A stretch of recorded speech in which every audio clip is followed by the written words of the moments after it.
E eu vou usar hoje o texto, o livro que eu falei, comecei a falar pela manhã, o livro de Joel. O livro de Joel vai trazer para nós aí alguns ensinos assim, muito tremendo, porque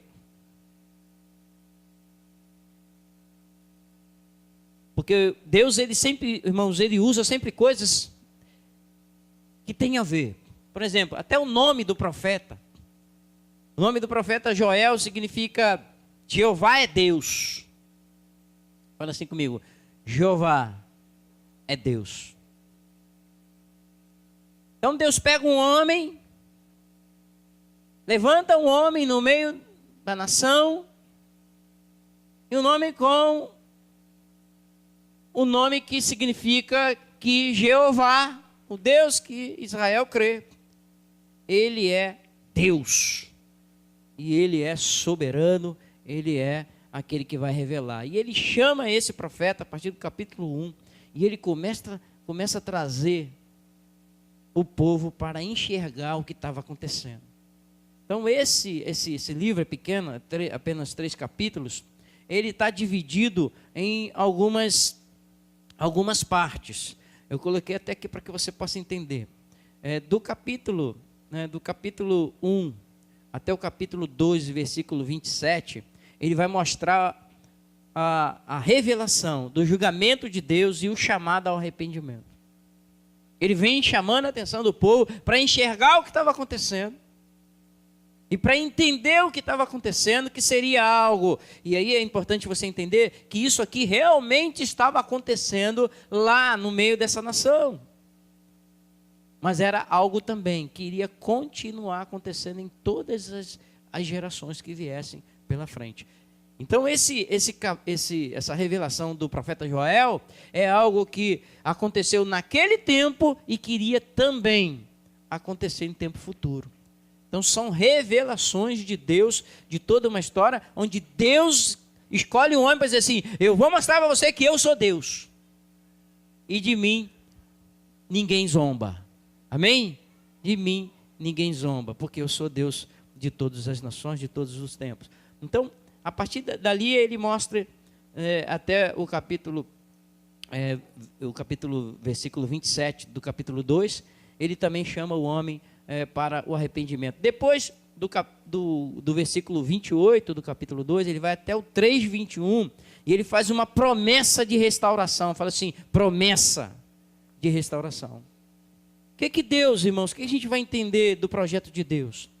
Irmãos, Deus, ele quer ver que a gente enxergue e a gente reconheça o que a gente está vivendo. Tudo que Deus queria chamar essa nação para mostrar: olha o que vocês estão vendo, olha o que está acontecendo. Mas o povo sempre tem a mania de, quando as coisas estão difíceis, elas correm para Deus.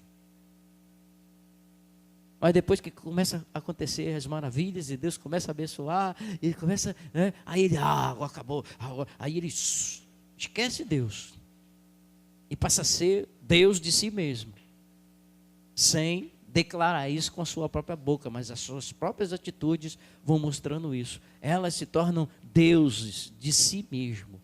Então nós temos visto que Deus, ele levanta o profeta para dar uma declaração para ele. Volta lá no capítulo 1. Esse aí é o final. Então vamos lá. A palavra do Senhor veio a Joel, filho de Petuel. 2. Ouçam isto, anciãos, escutem todos os habitantes do país. Já aconteceu algo assim nos seus dias? Ou nos dias dos seus antepassados? Então, interrogação. Lembra das interrogações? Deus é um Deus de interrogação. Se você lê a Bíblia e não faz interrogação para si mesmo, para a tua própria vida, você nunca vai conseguir entender o que Deus quer querendo falar para você. Então aqui ele chega para esse povo e chama a atenção deles. Vocês estão vendo o que está acontecendo? Vocês estão vendo aí que já aconteceu no passado? E te prepare, porque no futuro vai acontecer também. E Deus vai trabalhando essa ideia para o meio do povo. Versículo 3. Contem o que aconteceu aos seus filhos, e eles aos seus, e os seus netos Então Deus assim, olha, o que está escrito que eu estou revelando aqui, isso é para lembrar, para que todas as gerações saibam que eu sou Deus. Eu sou Deus, eu estou no controle. Se eu estou fazendo uma obra, eu quero revelar a obra que eu estou fazendo. Eu não quero deixar você sem saber o que eu estou fazendo, para que você não se perca no meio desta grande obra que eu estou realizando. Muitas pessoas, irmãos, estão se perdendo dentro da obra que Deus está realizando. Porque esquecem que a obra é de Deus. Esquecem que tem um objetivo a se cumprir naquilo que Deus está realizando. E por causa disso, muitos se frustram.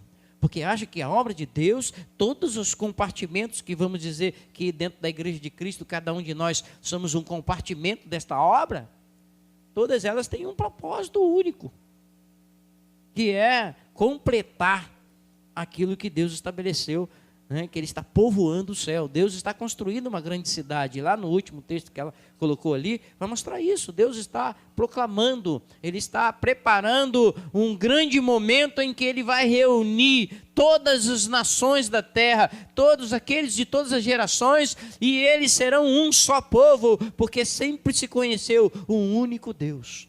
E vai chegar esse dia.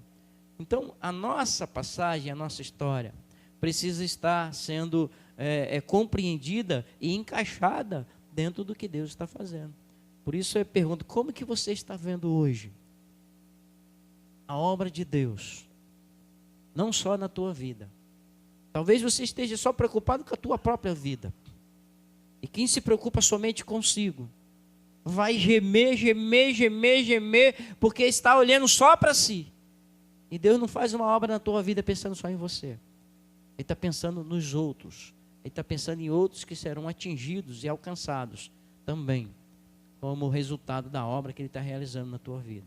Então não se centre a obra de Deus somente em você, porque todos somos uma única obra de Deus. Então, preciso passar isso para todas as gerações. Versículo 4.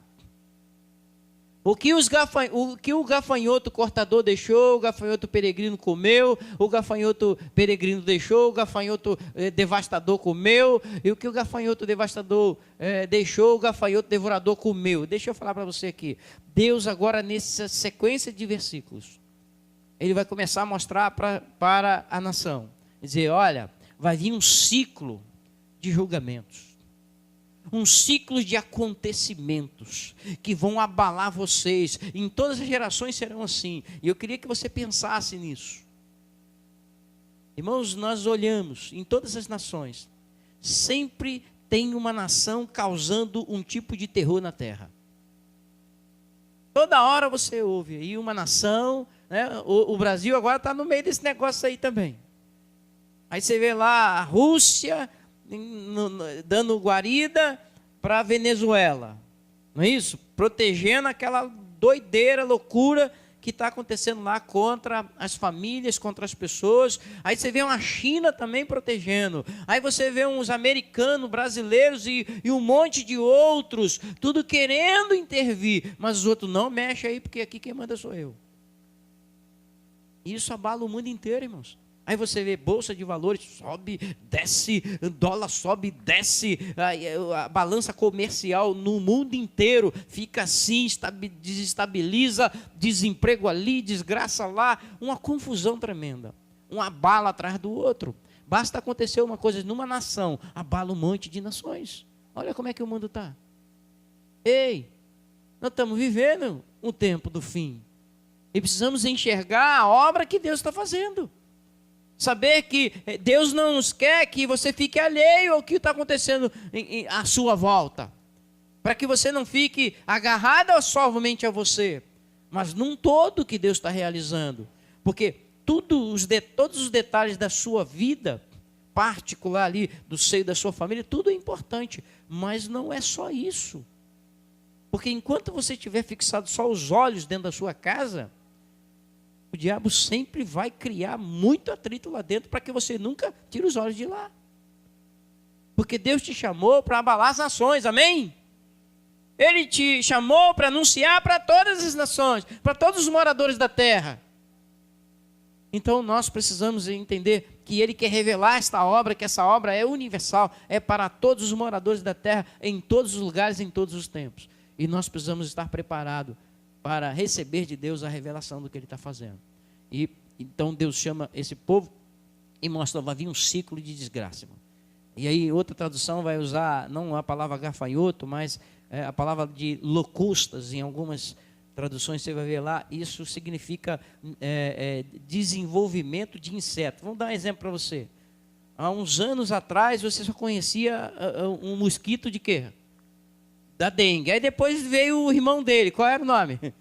Quer dizer, ele mudou de ciclo e ele criou uma outra geração que foi disso aí. Já tem outras.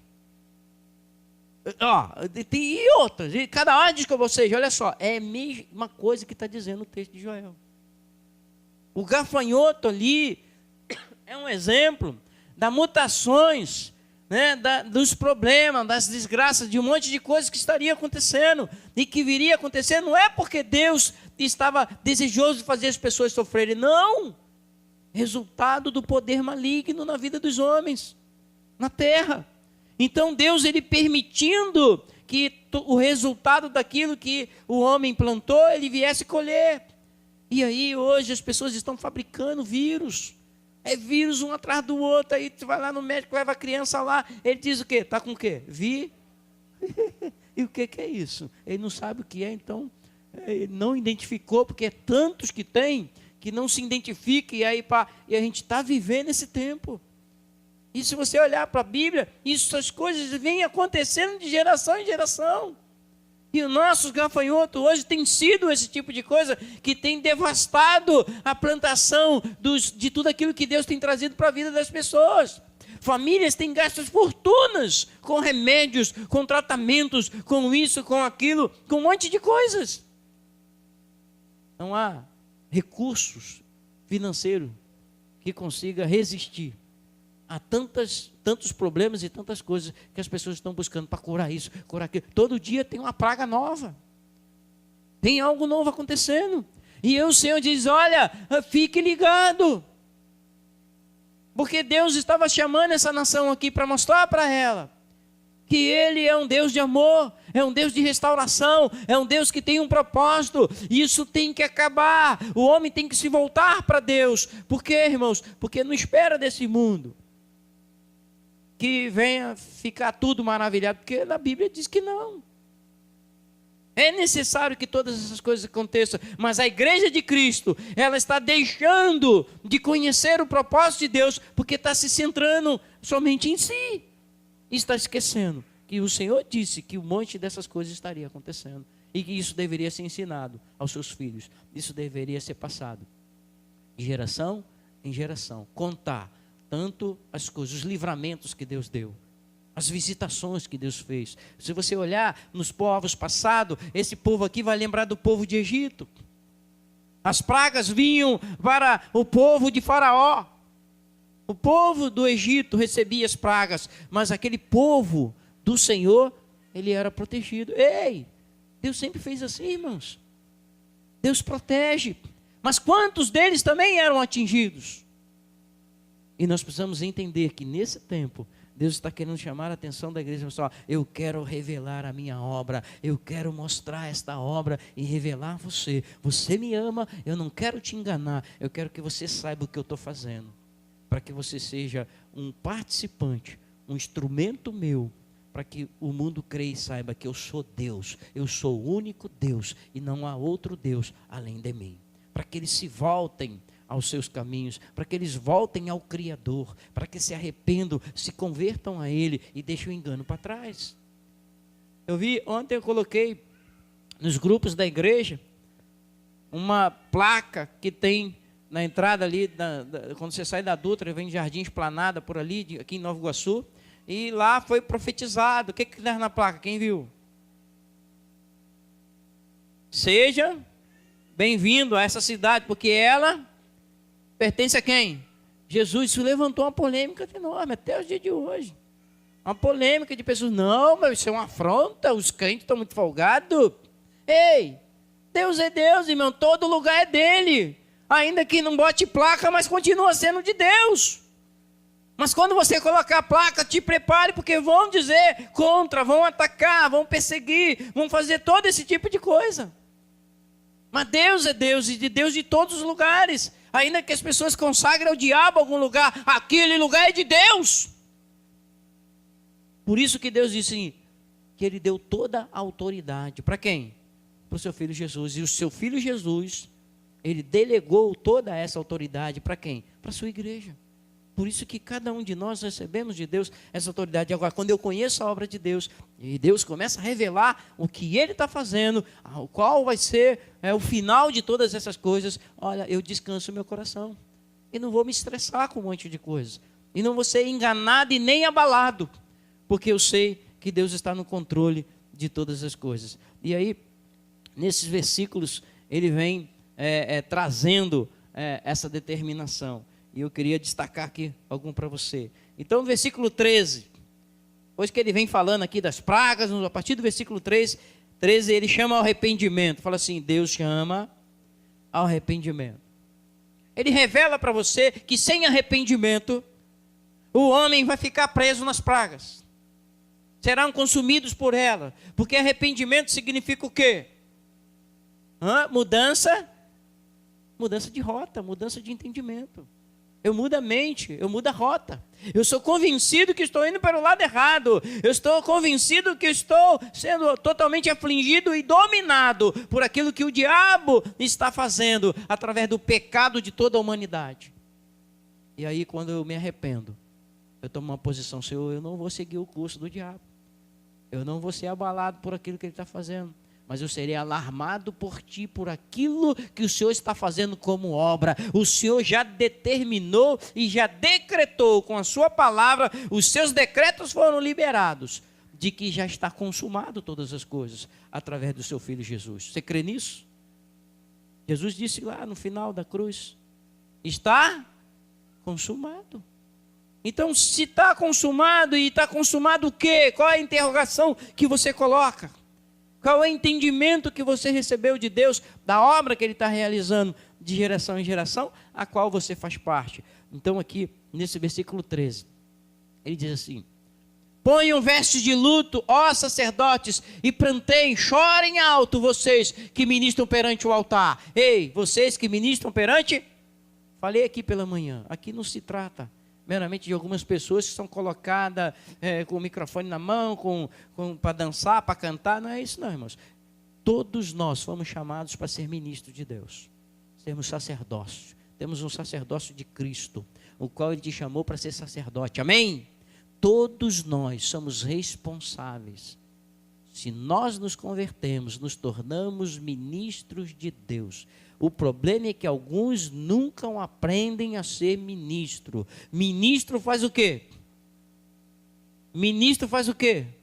E ministério é o quê? É o quê? Todos trabalham? Todos estão trabalhando no que Deus está fazendo? Essa é uma interrogação para você fazer na tua vida.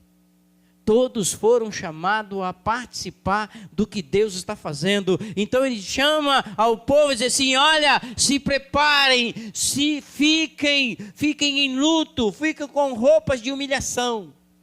Deus está dizendo assim, se apresente, olhe para o que está acontecendo e se compadeça.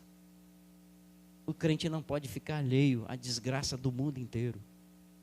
Devemos nos compadecer e saber que Deus quer salvar pessoas.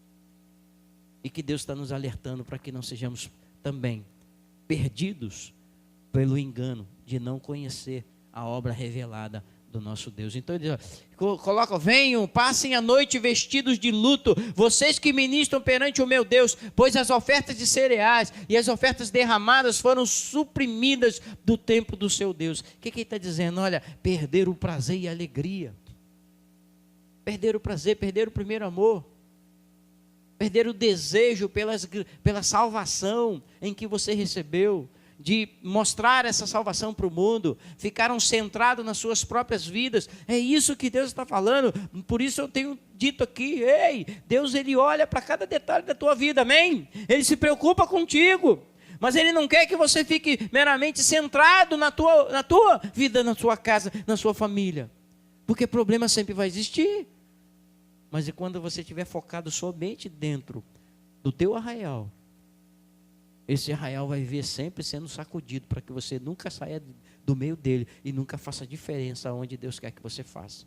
Então a obra de Deus é uma obra revelada. Jesus, ele renunciou à sua casa, à sua família. Ele veio com um propósito e cumpriu até o fim. E ele veio e ele cumpriu até o fim até para aqueles que não o receberam.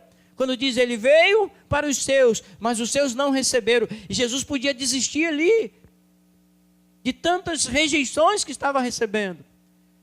Mas ele sabia, porque ele tinha recebido de Deus todo o propósito. Ele conhecia a obra revelada desde o início, porque ele veio do Pai. E ele sabia de onde veio, ele sabia para onde ele iria voltar. Porque o Pai estabeleceu o propósito desde a criação de todas as coisas. Então, querido, Deus, ele quer que a gente tenha total consciência do que ele está fazendo. E quando ele então revelou a eles isso aí, versículo 14, bota lá.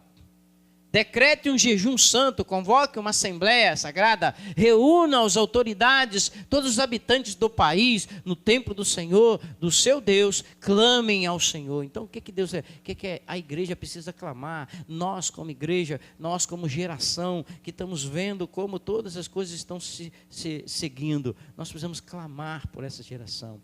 Eu creio que ainda vai haver uma grande colheita. Eu creio que ainda vai haver um grande avivamento. Muitas pessoas ainda vão voltar ao Senhor. Como o profeta anterior ao Joel, que é o profeta... antes do profeta Joel, é o profeta Oséias. Então o profeta Oséias, ele também... Ele declarou, irmãos, ele falou que o meu povo é destruído por falta de conhecimento, mas ele começa lá no capítulo 2 também, trazendo para nós alguns alertas tremendos, que parece uma continuidade do que Joel está falando. E ele vem dizer, ele apresenta que Deus usa uma família, o relacionamento de um homem, uma mulher e seus filhos, e esse relacionamento era real, essa família existiu. Tudo aquilo aconteceu para mostrar uma obra que Deus estaria fazendo, não só naquela família, mas também em todas as outras gerações, porque isso aqui seria um exemplo de relacionamento de Cristo como com a sua noiva, né? Jesus como o marido e a igreja como esposa. Então ele traz essa ideia para nós, e aí ele traz aqui no capítulo 2, que me chamou a atenção, é de que ele usa a expressão do filho aqui, dos filhos, e no versículo 4, ele vai dizer assim: não tratarei com amor os seus filhos, porque são filhos de adultério. A mãe deles foi infiel, engravidou deles, coberta de vergonha. E aí o que ele está falando? Está falando de prostituição espiritual. Está falando da igreja de Cristo, apontando para a noiva de Cristo, que estaria essas coisas acontecendo. Então, essa palavra aqui é para nos alertar que a obra de Deus é revelada e a gente precisa estar atento para não ser enganado pelas coisas que estão acontecendo. Então, voltando lá para Joel, a partir do versículo em que nós lemos aqui, a chamada ao arrependimento. Aí no capítulo 2, versículo 1, o Senhor manda anunciar, tocar uma trombeta. Falou: anuncia a minha obra. Eu estou revelando para vocês. Eu quero revelar a minha obra. Vai chegar o dia final. Vai chegar o tempo da prestação de conta. Se arrependo, se arrependo. A mesma palavra que a gente viu, né, o Espírito trazendo para a igreja, as 7 igrejas do Apocalipse. A mesma palavra sendo também anunciada no Antigo Testamento, antes de que todas as coisas acontecessem. E aí a gente vai olhar lá e vai dizer: toquem a trombeta em Sião. Fala assim: Sião. O que é Sião? Fala assim: Sião é um lugar de fortaleza. Sião é uma referência a Jerusalém, a Nova Jerusalém, aquela cidade santa que Deus preparou. Então ele diz assim, olha, toquem trombeta em Sião. Quem é Sião? Sião era o lugar onde o povo de Deus, todas as tribos e nações se reuniam no lugar. E lá eles colocavam o nome de grande fortaleza, um lugar de fortaleza, porque ali tem a presença do Senhor. Ali o Senhor era adorado, ali tudo mais. Então a expressão Sião sempre vai estar acontecendo até no Novo Testamento. Vai estar apontando para a Nova Jerusalém, fazendo uma referência agora já a Jerusalém substituindo o nome de Sião. E a gente vai encontrar isso na Bíblia. O alarme, deem o alarme no meu santo monte, tremam todos os habitantes do país, pois o dia do Senhor está chegando. Está o quê? Está próximo. Está próximo. E a gente precisa entender que essa obra revelada de Deus, Deus quer revelar a sua obra e nos mostrar que Ele alertou lá no passado. Quantos anos, irmãos, tem daqui até essa data, mais ou menos, aonde provavelmente foi escrito essa profecia aqui de Joel. Irmãos, se nós estamos no ano 2019, e do ano 2019... do ano 0, do ano 1 para trás. Isso aqui foi mais ou menos uns 500, 600, mais ou menos isso, 800 anos para trás ainda. Olha só quanto tempo. Não se tem uma ideia, mas que já estava sendo anunciado tudo que ia acontecer. E que todas as gerações iriam estar vivendo. E a gente estuda a história.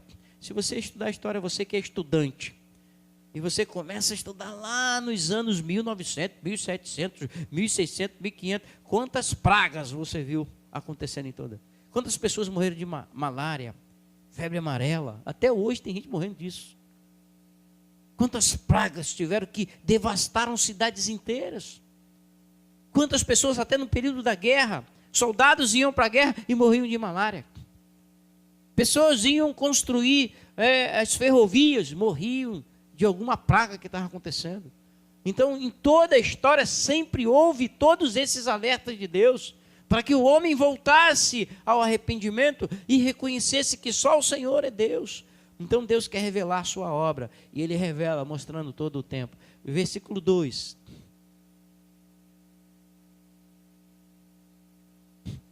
É dia de trevas e de escuridão, dia de nuvens e negridão, assim como a luz da aurora estende-se pelos montes, um grande e poderoso exército se aproxima, como nunca antes se viu, nem jamais se verá nas gerações futuras. Ei, a Deus avisando e falando. Irmãos, quantas guerras já aconteceram depois disso? Um monte de guerras. Quantas pessoas foram devastadas, quantas famílias, quantos lugares. Nos dias de hoje, quantos estão morrendo? Nós estamos numa nação pacífica, pacífica em termos, né? Pacífica na questão de guerra entre nações, mas quantas pessoas têm morrido aí toda hora no Brasil por causa de alguma desgraça que está acontecendo em pessoas que estão totalmente dominadas por espíritos malignos e fazendo as obras das trevas. Então toda hora a gente está vendo isso aqui, então é preciso se alertar e entender aquilo que o Senhor está nos conduzindo. Então ele diz em versículo 3, diante deles o fogo devora, atrás deles arde uma chama, diante deles a terra é como um jardim do Éden, atrás deles um deserto arrasado, nada lhe escapa. Eles têm a aparência de cavalos, como cavalaria, atacam galopando, como um barulhos semelhante a de carros, saltam sobre os cumes dos montes, como um fogo crepitante, que consome o restolho, como um exército poderoso em posição de combate. Então, ele vem falando aqui, o dia se aproxima, ele vem dando alerta, e aí, mais uma vez, no versículo 12, ele vai dizer, chama o povo para o arrependimento. Ei, mais uma vez, só, Deus vai mostrando, o profeta vai revelando, vai mostrando as desgraças, vai mostrando todas as coisas, para quê? Não é para aterrorizar as pessoas, para conscientizá-las. Porque, irmãos, sempre Deus ele intervém e traz um momento de paz. Em toda a história, nunca ficou ruim o tempo todo. Nunca ficou. Sempre Deus vem, derrama da sua misericórdia. E Ele dá às pessoas aquilo que elas não merecem. E Ele vai lá, porque se Deus não intervém... Ei, fala comigo, se Deus não intervir, o mundo acaba. rápido. Acaba rápido. As nações todas já têm lá botões que é só apertar. Acabou. Joga uma bomba lá, já foi provado isso. Né? Japão já provou disso. Mas as que tem hoje é muito superior do que aquelas que tinham no passado. E foram devastadas quantas pessoas naquelas 2 bombas atômicas que o mundo já experimentou. E a gente precisa olhar, cada vez mais o negócio vai aumentando. A tecnologia também é usada pelo mal, mas ela também é usada pelo bem. Mas graças a Deus, que é um Deus de misericórdia, e Ele vem e intervém no meio da humanidade para que as coisas não aconteçam. Então, do versículo 12 ele já chama de novo. Agora, porém, declara o Senhor, voltem. Você pode ler? Voltem.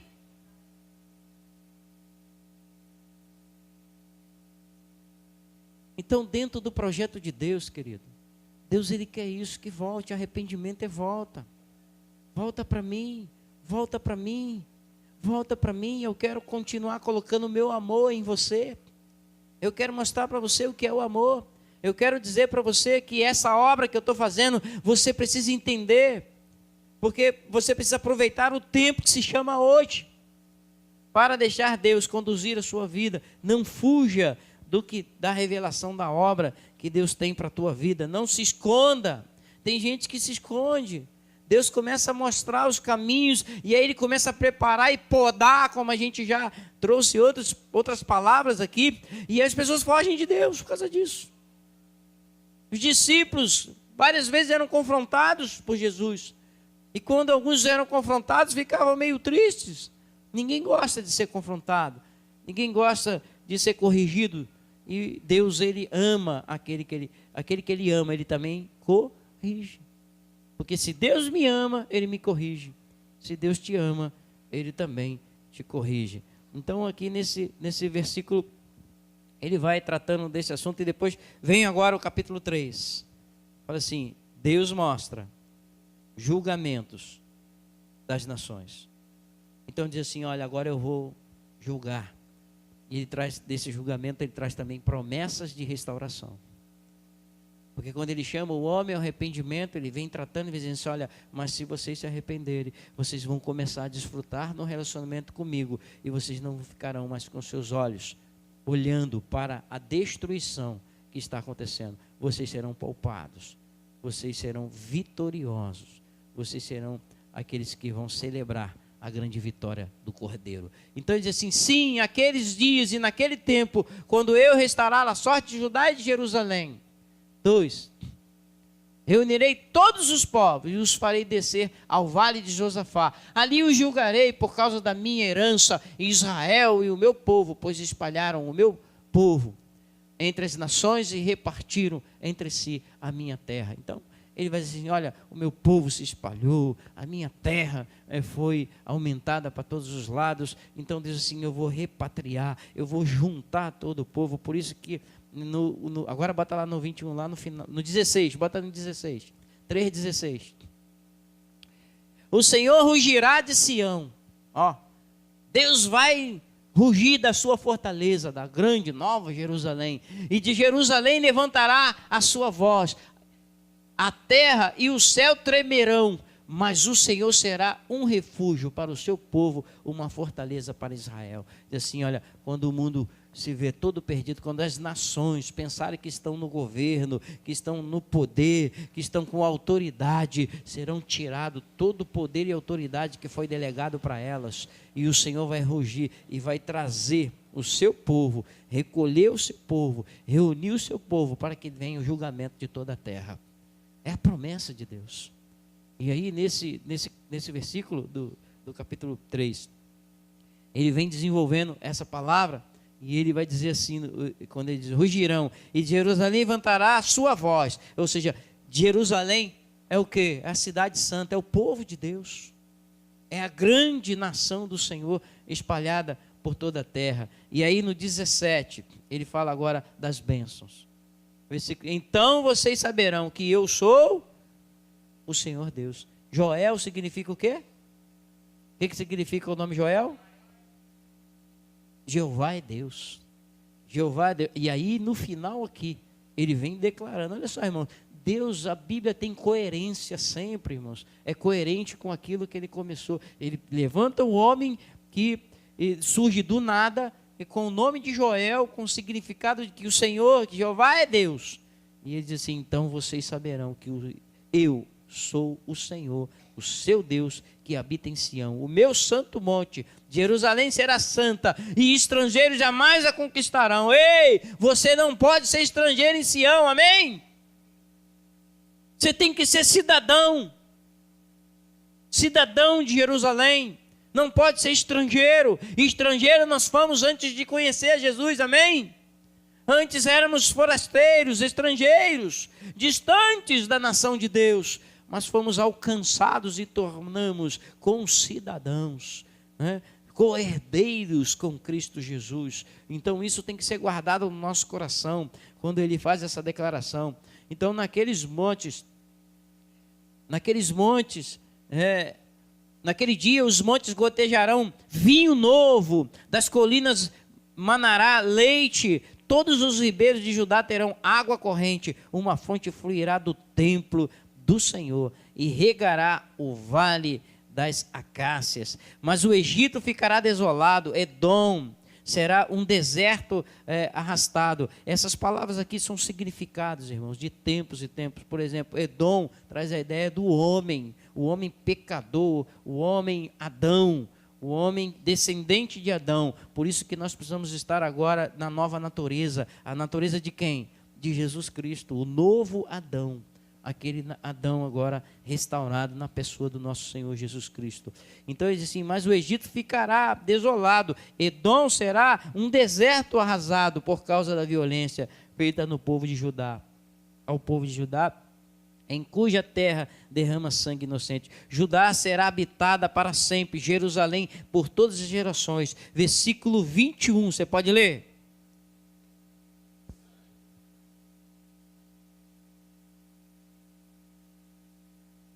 Então, de sua culpa de sangue ainda não perdoada, eu a perdoarei. O Senhor habita em Sião. Amém? Eu queria que você entendesse que essa obra é a obra que Deus quer revelar para nós. Você não nasceu por acaso.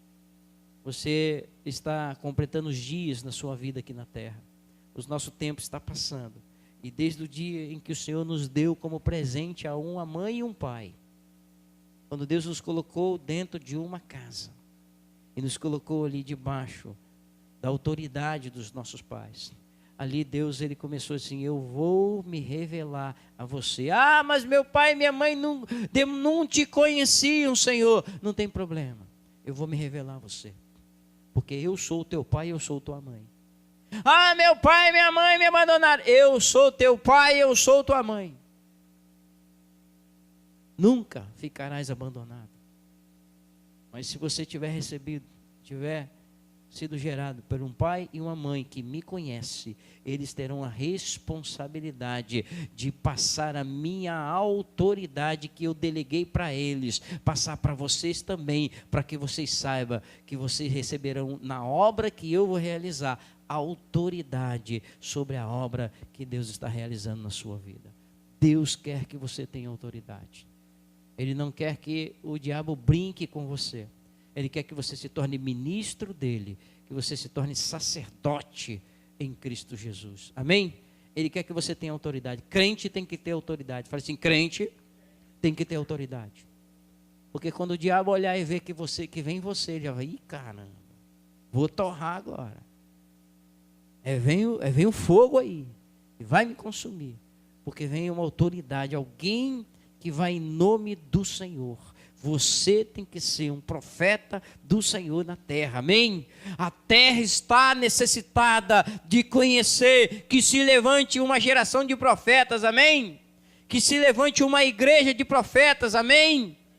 De pessoas que vão profetizar, porque sabem o que Deus está fazendo, conhecem a obra de Deus, reconhecem o que Deus está fazendo em sua própria vida, e vai então multiplicar isso em atitude, em ações. E você não vai fazer isso sozinho. Fala assim, eu não vou fazer sozinho. Olha para o teu irmão, eu preciso de você. Você precisa de mim. Nós precisamos de Cristo. Até o fim. Sem parar. Sem cessar. E não vacila não, hein? Tem uma canção que diz isso aí, não tem, pastor? Isso é do tempo, Edilene não está aí, não é do tempo da pastora Denise. É bem, bem nova essa canção. Então vamos ficar de pé, vamos adorar o nosso Senhor.